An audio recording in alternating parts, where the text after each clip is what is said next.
Hello friends, આજે આપણે ગુજરાતી સ્ટાઇલથી દાળ ઢોકળી બનાવીશું, જે ગુજરાતીઓને નાનાથી મોટા લઈ સૌને બહુ જ ભાવતી હોય છે.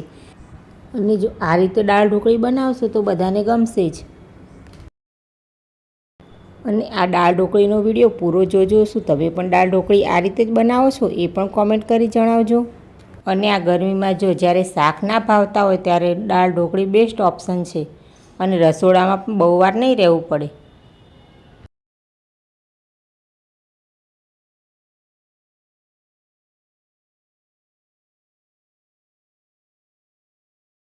તો ચાલો ફ્રેન્ડ્સ, દાળ ઢોકળી બનાવવાની તૈયારી કરી લઈએ. દાળ ઢોકળી બનાવવા માટે મેં અહીંયા અડધો કપ દાળને અડધો કલાક પહેલાં પલાળી રાખેલી છે. તેને હવે બાફવા મૂકી દઈશું. કુકરમાં દાળ ઉમેરી એમાં પિંચ હળદર અને થોડું મીઠું ઉમેરી અને 2 ટામેટાં કાપી ઉમેરી દઈશું.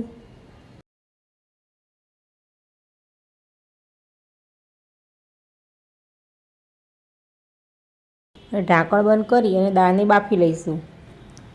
દાળ બફાય ત્યાં સુધી આપણે ઢોકળી માટેનો લોટ બાંધી લઈશું. ઢોકળી માટે જે આપણે રેગ્યુલર રોટલીનો લોટ લેતા હોઈએ તે જ ઘઉંનો 2 કપ લોટ લીધેલો છે. સ્વાદ પ્રમાણે મીઠું ઉમેરીશું. 1 ચમચી લાલ મરચું ઉમેરીશું.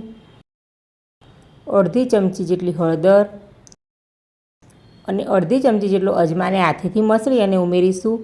અજમાથી ઢોકળીનો સ્વાદ બહુ જ સારો આવે છે. 2 મોટી ચમચી જેટલું તેલ મોણ માટે ઉમેરીશું અને બધું બરાબર મિક્સ કરી લઈશું.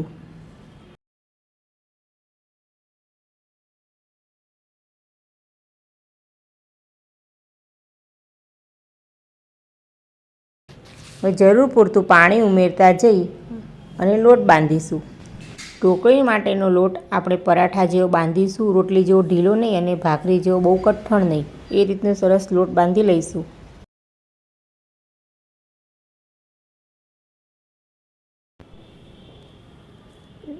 તમે જોઈ શકો છો કે લોટ બંધાઈ ગયો છે. આ રીતનો સોફ્ટ લોટ બાંધવો. થોડું તેલ નાખી અને મસળી લઈશું.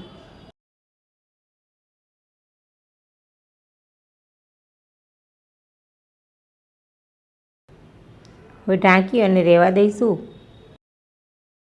અને આપણી દાળ બફાઈ ગઈ છે. કુકર ખોલી અને ચેક કરી લઈએ. સરસ દાળ બફાઈ ગઈ છે. અને ટામેટાની સ્કીન જો રિમૂવ કરવી હોય તો તમે કરી શકો છો. નહીં તો બ્લેન્ડ કરીશું ત્યારે બ્લેન્ડ પણ થઈ જશે.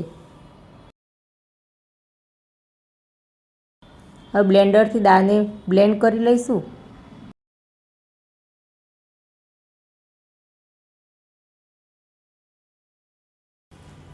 જરૂર પૂરતું પાણી ઉમેરી દઈશું. હવે એમાં 1.5 ચમચી જેટલું લાલ મરચું ઉમેરીશું.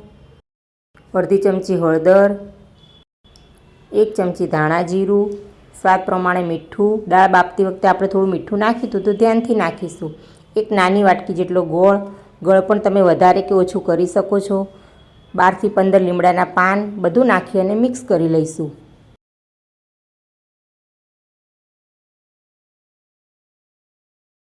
હવે દાળને ઉકળવા મૂકીશું. અને દાળ ઉકળે ત્યાં સુધી આપણે ઢોકળી વણી લઈશું. લોટ પણ સરસ સેટ થઈ ગયો છે. હવે આપણે ઢોકળી બનાવવા માટેની રોટલી વણી લઈશું.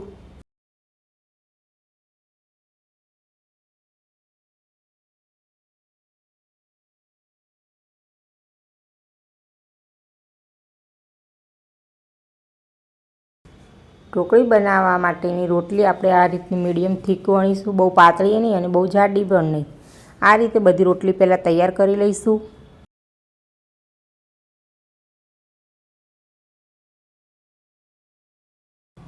રોટલી બધી વણાઈ ગઈ છે.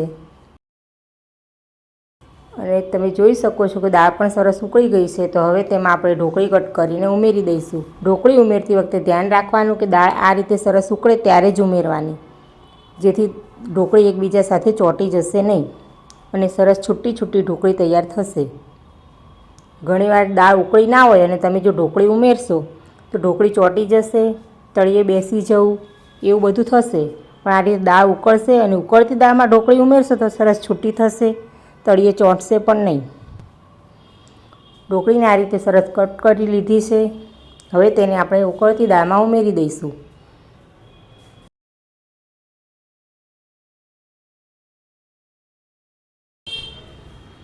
અને આ રીતે એકવાર હલાવી લઈશું। દરેક વખતે આપણે ઢોકળી કટ કરીને ઉમેરતા જઈએ ત્યારે એકવાર આ રીતે ચમચાથી હલાવી લેવું, જેથી ઢોકળી એકબીજા સાથે ચોંટશે નહીં। બધી ઢોકળી વણી કટ કરી અને આ રીતે ઉમેરતા જવું અને હલાવતા જવું અને પછી ઢાંકી અને ઉકળવા દેવી।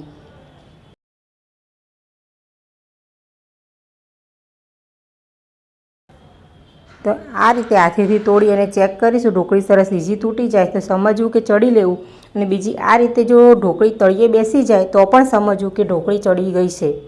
હવે તેમાં કોથમીર અને લીંબુનો રસ ઉમેરી દઈશું અને મિક્સ કરી લઈશું।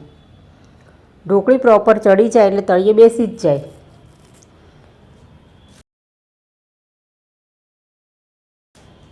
હવે વઘાર માટે એક વઘારિયામાં આપણે તેલ ગરમ કરીશું। મેં અહીંયા 3 ચમચી જેટલું તેલ લીધેલું છે। તેલ ગરમ થાય એટલે રાઈ, જીરું, હિંગ અને લીમડાના પાન ઉમેરી અને વઘાર કરી લઈશું। વઘારમાં તમે લાલ મરચું પણ ઉમેરી શકો છો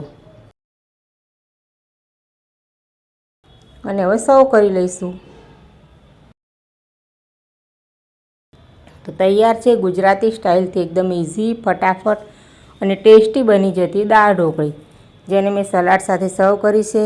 એકવાર બનાવી જરૂરથી ટ્રાય કરજો અને દાળ ઢોકળીની રેસીપી કેવી લાગી એ કોમેન્ટ કરી જરૂરથી જણાવજો। અમારી ચેનલને લાઇક અને સબસ્ક્રાઈબ કરજો અને બેલ આઇકન દબાવવાનું ભૂલતા નહીં, જેથી નવા વિડીયોનું નોટિફિકેશન સૌથી પહેલાં તમને મળશે। અને તમે જો દાળમાં ખટાશ માટે કોકમ કે આંબોળિયા વાપરતા હોય તો તેનો પણ ઉપયોગ કરી શકો છો। મેં અહીંયા લીંબુનો રસ ઉમેર્યો હતો। તો તૈયાર છે એકદમ ટેસ્ટી ગુજરાતી સ્ટાઇલથી બનતી દાળ ઢોકળી।